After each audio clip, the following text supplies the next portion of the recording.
মাংস কোবাকুবিতে সাথে একটি শার্পনার না থাকলে কি হয়? ছুরি কাঁচি ধার করার জন্য সেরা একটি সমাধান হতে পারে এই শার্পনারটি। এটা কিন্তু এখান থেকে আপনি খুলেও ফেলতে পারবেন, আবার লাগাতে পারবেন, মানে খুলে পরিষ্কার করার জন্য এটা এই অপশনে দেওয়া হয়েছে। আর এই দুইটা সাইড হচ্ছে আপনি ছুরি কাঁচি ধার করার জন্য, আর একটা সাইড হচ্ছে সিজার ধার করার জন্য। আর মাংস কোবাকুবিতে সামনে কোরবানির ঈদ, এটা হতে পারে আপনার জন্য একটা সেরা সমাধান। মাংস কোবাকুবির পাশাপাশি এই শার্পনারটি হচ্ছে পাশে রেখে দেবেন, একটু পরপরই ছুরি কাঁচি ধার করার জন্য এটা ব্যবহার করতে পারেন।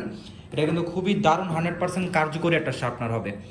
আর যারা নিয়মিত কিচেনে ছুরি কাঁচি ব্যবহার করেন শাকসবজি কাটার জন্য, মাংস কাটার জন্য, তাদের জন্য তো একটা সেরা সমাধান হবে এই শার্পনারটি। এটার পেছনে হচ্ছে আপনার এলাস্টিক লাগানো আছে, মানে সিলিকন, যেটা হচ্ছে বসালে যেন মুভ না হয়। এটা কিন্তু মুভ হয় না, এটা টাইট করে ধরে রাখে এই অবজেক্টের সাথে।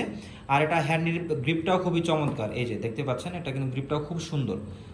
এটা এখানে এভাবে এভাবে ধরে ছুরি কাঁচি ধার করা যায়। তো এই প্রোডাক্টটি আমরা দিয়ে দিচ্ছি একদমই মার্কেট বেস্ট প্রাইসে কুরবানির ঈদের জন্য। কালেক্ট করার জন্য চলে আসতে পারেন সরাসরি আমাদের ওয়েবসাইটে, ফেসবুক ইনবক্সে অথবা হোয়াটসঅ্যাপে, এবং সরাসরি কল করেও কিন্তু অর্ডারটি কনফার্ম করতে পারবেন। ধন্যবাদ সবাইকে।